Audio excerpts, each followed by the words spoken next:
écoutez Europe 1, il est 11h30. Le journal de la santé avec Anne Le Gall. Avec au sommaire la vague de chaleur qui se concentre sur l'est de la France. Nous irons à Lyon.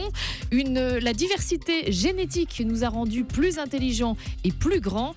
Enfin, ne suivez pas la mode des tatouages coup de soleil. Les dermatologues mettent en garde contre cette pratique. Le nombre de départements en vigilance orange tombe à 16, mais la vague de chaleur se concentre désormais dans l'Est et autour de la région Rhône-Alpes. Dans le quart nord-est de la France, les appels au SAMU sont en hausse et les médecins ont été particulièrement sollicités ces derniers jours, comme en témoigne Jean-Sébastien Soldaini depuis la ville de Lyon.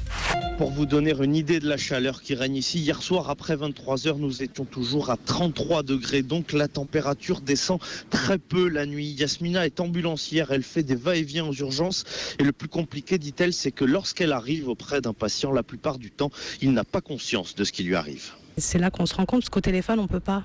Les personnes, ils sont en panique. On arrive pour des maux de tête, douleurs abdominales et douleurs lombaires. Et quand on arrive sur place, on se rend compte en fait que la personne, elle a pas bu. Souvent, c'est des personnes âgées, mais là, on l'a aussi chez les personnes jeunes, aussi bien de 20 ans que cinquantaine d'années. Il souffre d'hyperthermie, c'est-à-dire une fièvre supérieure à 38,5 simplement parce que l'organisme est saturé de chaleur ou encore d'infections urinaires. Pierre-Henri Juan est président d'SOS Médecins.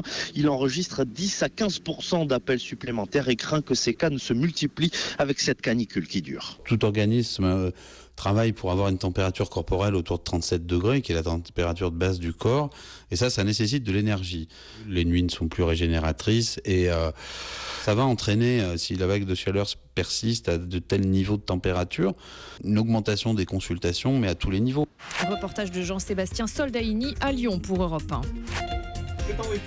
C'est en été que l'on a le plus besoin de sang et chaque année il y a pénurie dans le sud, d'où l'opération Vélo Rouge. C'est un vélo rouge électrique qui sillonne la Côte d'Azur d'Antibes à Monaco depuis ce week-end.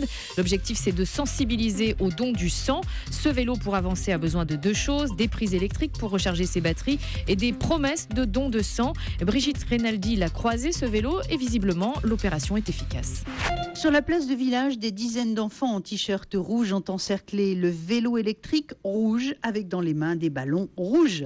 Rouge, la couleur du sang. Mais pour cette opération lancée par la jeune maman Delphine Giordano, c'est surtout la couleur de la vie. Ce vélo, pour pouvoir continuer à avancer, a besoin qu'on lui prête des prises électriques et de faire signer un maximum de promesses de dons. Parce que finalement, donner son sang, c'est donner de l'énergie. Alors il y aura des collectes sur la route et monsieur le maire de Tourette, le docteur Frère, ancien médecin, est très fier que le vélo prenne le départ dans son village. C'est un village qui partage la vie. On est entouré de dizaines d'enfants. Et oui, ils nous donnent l'énergie, les enfants. La preuve, demandez à Nina ce que c'est que le ballon rouge. C'est des globules, on les accroche au vélo. Pour celui qui a l'accident, il peut avoir du sang. L'enfant, il y a une mémoire visuelle. Ils voient quelque chose, ils savent pourquoi c'est fait. Maintenant, espérons que les enfants participent, mais les adultes surtout avec leurs dons. Symboliquement, je vous remets la batterie. Je charge d'essayer de lui trouver de l'énergie. Allez, vous avez une mission, monsieur le maire. On va la regonfler, la batterie. Et le vélo regonflé prend la route direction Monaco. Reportage signé Brigitte Rinaldi. La diversité génétique nous a rendus plus intelligents et plus grands, c'est ce que révèle une vaste étude parue dans la revue Nature. Les chercheurs de l'université d'Édimbourg. Ou Nature. Ou Nature. Nature. Ces chercheurs ont passé en revue une centaine d'études analysant la santé et les modifications génétiques de 35 000 personnes à travers le monde. Ils ont ainsi formé deux groupes. Un groupe composé des parents partageant un patrimoine génétique commun et le deuxième où les parents ont des origines très différentes. En comparant ces deux groupes, les chercheurs se sont alors aperçus que le métissage avait permis à l'être humain de devenir plus grand et d'acquérir de nouvelles compétences cognitives, ainsi qu'un niveau d'éducation plus élevé. Mais la diversité génétique ne fait pas tout. Elle ne diminue pas, par exemple, les risques de maladies chroniques comme l'hypertension, le cholestérol ou le diabète. Les dermatologues mettent en garde contre la mode des tatouages coup de soleil. C'est la grande tendance aux États-Unis, le sunburn art, l'art du coup de soleil.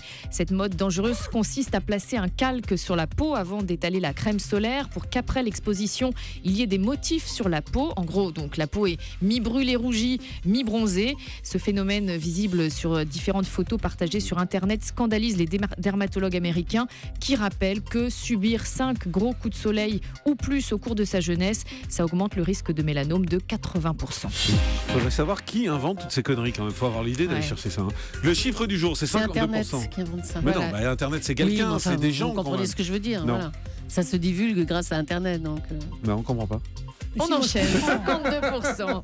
52%, c'est la part des hommes qui se sont déjà teints les cheveux pour cacher des cheveux gris et paraître plus jeunes. Et près d'un homme sur deux pense qu'il ne connaît pas la couleur naturelle des cheveux de son épouse, selon ce sondage réalisé par la Crown Clinic au Royaume-Uni. Enfin, Anne.